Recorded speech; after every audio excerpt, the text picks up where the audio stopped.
Pasti kita semua kenal lah ya sama benda yang satu ini. Buat jutaan orang, ini tuh, wah, bagian dari kenangan masa sekolah banget.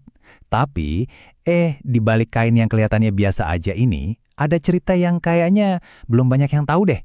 Coba deh pikirin, kita kan pakai ini bertahun-tahun ya, tiap hari lihat.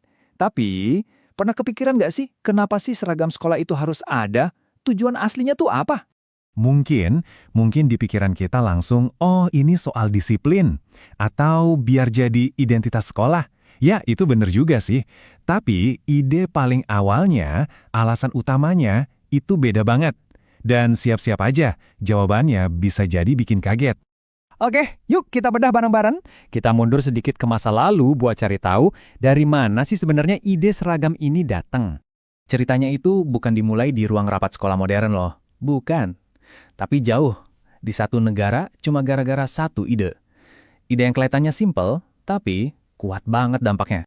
Nah, ini dia nih intinya. Sumber kami jelas banget ngejelasinnya. Jadi, seragam sekolah itu pertama kali dipakai di Inggris. Tujuannya cuma satu, biar gak kelihatan lagi mana anak orang kaya, mana anak orang miskin. Jadi ini bukan soal aturan, tapi soal kesetaraan. Keren kan? Oke, jadi sekarang kita udah tahu ya di mana dan kenapa. Sekarang kita coba gali lebih dalam lagi. Apa sih prinsip dasar di balik ide ini?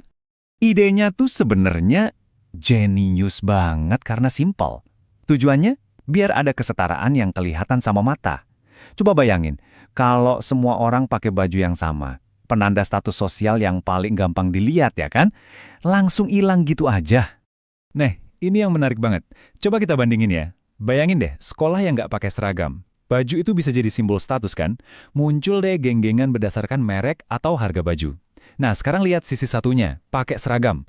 Semua murid jadi kayak berdiri di garis start yang sama. Fokusnya jadi bukan lagi ke apa yang kamu pakai, tapi kamu itu siapa. Dan apa yang mau dicapai sama seragam ini sebenarnya konsep yang gede loh. Namanya kesetaraan sosial. Maksudnya, sebuah kondisi ideal di mana semua orang punya status yang sama. Gak peduli latar belakang ekonominya. Nah, seragam ini jadi kayak alat praktis buat nerapin ide sebesar itu di lingkup kecil, yaitu sekolah. Jadi, intinya gitu. Seragam itu fungsinya buat menyamarkan status ekonomi.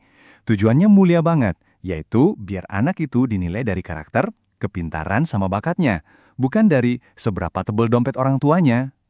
Oke, kita udah lihat sejarahnya, tujuan awalnya. Sekarang yuk kita bawa ide ini ke zaman sekarang dan kita tutup dengan satu pertanyaan penting. Ingat lagi ya, tujuan awalnya itu murni banget, menghilangkan perbedaan, biar bisa tercipta lingkungan belajar di mana semua anak merasa setara, punya kesempatan yang sama buat nunjukin kemampuannya. Nah, ini nih yang jadi pemikiran penutup. Di zaman sekarang, di mana perbedaan status itu mungkin lebih kelihatan dari HP, sepatu, atau tas yang dibawa murid, kira-kira tujuan mulia seragam sekolah ini masih nyampe gak ya? Apa ide kesetaraan visual ini masih relevan? Pertanyaan ini kami tinggalin buat kalian renungin. Makasih ya udah nyimak.